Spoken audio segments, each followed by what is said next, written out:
মূল ঘাঁটি ছেড়ে পালিয়েও রক্ষা পেল না মার্কিন সৈন্যরা। এই ধরনের শিরোনাম সাধারণত খুব কম চাঞ্চল্যকর করে লেখা হয়, কিন্তু বাস্তবতা যাচাই না করে এমন খবর বিশ্বাস করাও ঠিক না।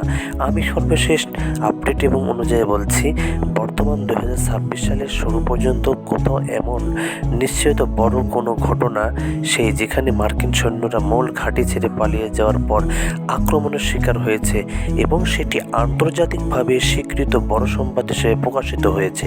তবে কিছু প্রেক্ষাপট আছে যেগুলো থেকে এমন শিরোনাম তৈরি হয়ে থাকে।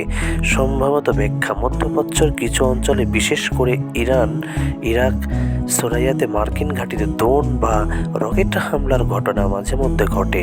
ইরান খুব জোরদার করে হামলা করেছে ইসরায়েল এবং আমেরিকাকে এবং যুক্তরাষ্ট্রে কিছু ঘাঁটি টার্গেট করে, যেটা আসলে সত্যি। অনেক সময় সোশ্যাল মিডিয়া বা ইউটিউব চ্যানেলগুলোতেও এই খবরগুলো পেয়ে থাকবেন।